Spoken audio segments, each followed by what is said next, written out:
Alors, nous allons ici voir la dernière partie du cours sur les probabilités et nous allons parler d'arbres de probabilité. Certains d'entre vous en ont certainement entendu parler en troisième, mais pas tout le monde, donc vous allez voir, c'est pas très compliqué. Donc des fois, c'est utile pour bien visualiser une expérience d'utiliser un arbre de probabilité. Ça va nous permettre en fait de visualiser l'expérience lorsqu'il y a plusieurs étapes dans notre expérience.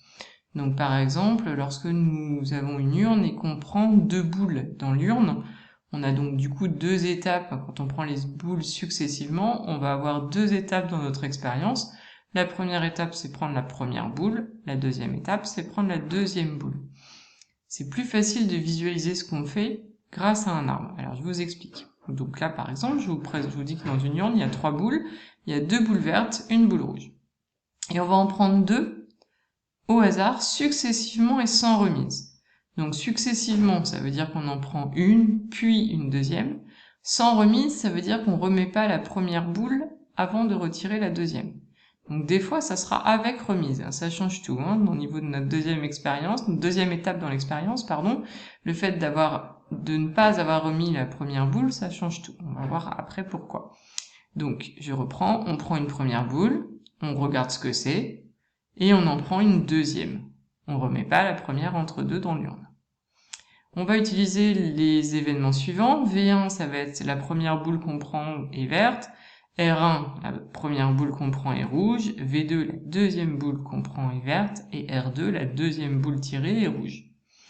Alors, c'est de quoi un arbre de probabilité? Alors, on part au départ dans ce qu'on appelle un nœud et on va faire en fait partir de ce nœud différentes branches, ça va être les branches de notre arbre. En fait, ce que vous visualisez ici, ça s'appelle un arbre. Et on va donc, à partir de notre nœud, d'abord, on va parler de notre première étape de notre expérience. Donc, la première étape, c'est prendre une première boule. Donc, on a comme choix possible soit boule verte, soit boule rouge. Sauf qu'on vous dit qu'il y a deux boules vertes et une boule rouge. Alors, pour que dans notre arbre, il va falloir que chaque branche ait le même poids, c'est-à-dire qu'on ait la même probabilité d'avoir les différentes issues. Donc on a la même, si je faisais juste une branche pour V1 et une branche pour R1, j'aurais l'impression d'avoir la même probabilité de tomber sur une boule verte que sur une boule rouge.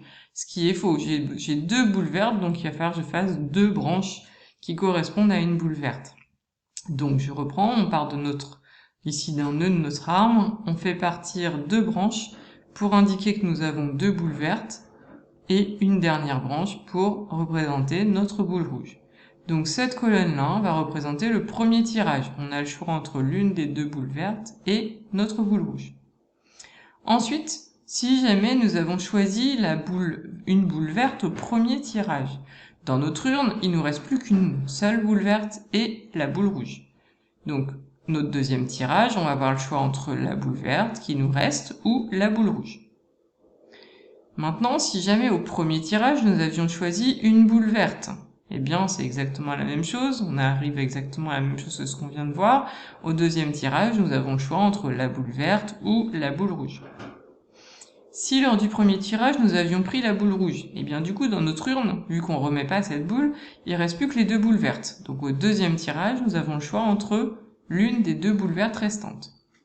Et du coup, ici, vous voyez que vous avez le deuxième tirage qui est représenté dans cette colonne-là. Il faudra toujours bien aligner les différentes issues. Et du coup, les différentes issues de notre expérience vont être schématisées par ce qu'on appelle les chemins. Donc un chemin, par exemple, ça c'est un chemin, ce que je vous fais en bleu là.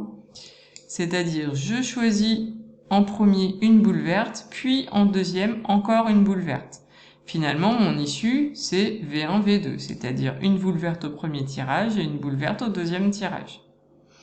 Nous avons comme, par exemple, on peut aussi avoir comme autre issue, on pourrait avoir, je suis tombé sur une boule rouge au premier tirage, puis une boule verte au deuxième tirage. Ça, c'est une deuxième issue qui s'appelle R1V2. Et vous pourriez ici obtenir, du coup, en tout, vous avez 1, 2, 3, 4, 5, 6, vous avez 6 issues. Les issues, je vous les ai écrites ici. chacune des issues a la même chance d'arriver. Parce que certes, il y a plus de boules vertes que de boules rouges, mais finalement, justement, vous voyez V1, V2 qui est ici, et vous avez aussi V1, V2 ici. Donc le fait qu'il y ait le double de boules vertes dans votre urne par rapport aux boules rouges, eh bien, et du coup, comme c'est écrit 2 fois, eh bien, on voit qu'il y en a bien 2 fois plus. Donc ici, chacune des branches, chacun des chemins a autant de chances d'être réalisé. Donc on dit qu'on est encore ici en situation d'équiprobabilité. L'année prochaine, vous verrez un autre type d'arbre qui nous permettra d'éviter d'écrire 2 fois ce V là, puisque vous avez 2 boules vertes, vous aurez au lieu d'écrire 2 fois, on l'écrira plus qu'une fois. Par contre, il faudra bien exprimer, vous verrez ça l'année prochaine, expliquer qu'ici, il y a 2 fois plus de chances de prendre cette branche-là que celle-ci, du coup. Nous, cette année, toutes les branches, elles vont avoir autant de chances d'être choisies. Donc, quand il y a 2 boules vertes, on est obligé d'écrire 2 fois notre boule verte. On vous dit donc que l'univers, c'est l'ensemble des 6 issues, qu'on est en situation d'équiprobabilité, et que, par exemple, la proba d'avoir 2 boules de couleurs différentes, donc si on veut avoir 2 boules de couleurs différentes, il va falloir qu'on choisisse, qu'on regarde juste les chemins qui correspondent à ça. Ici, ça va pas, on a 2 boules vertes. Ensuite, on a boule verte, boule rouge, donc ça m'intéresse, cette issue-là. Ici, j'ai boule verte, ça va pas. Boule verte, boule rouge, pardon, celle-ci, je la prends. Boule rouge, boule verte, je prends. Boule rouge, boule verte, je prends. Donc j'ai 1, 2, 3, 4. 4 issues qui correspondent à avoir 2 boules de couleurs différentes. Donc la probabilité d'avoir 2 boules de couleurs différentes, c'est 4 sur un total de 6, puisque nous avions vu qu'il y avait 6 issues, et ça simplifie en 2 sur 3. Donc en fait, un tel arbre va nous permettre, cette année c'est l'unique objectif, vous verrez que du coup, il y aura d'autres objectifs lorsqu'on pourra mettre des poids sur les branches, donc l'année prochaine avec vos arbres un peu plus simplifiés. Eh bien, pour l'instant, nos arbres permettent de compter le nombre d'issues qui va correspondre à ce qui nous intéresse.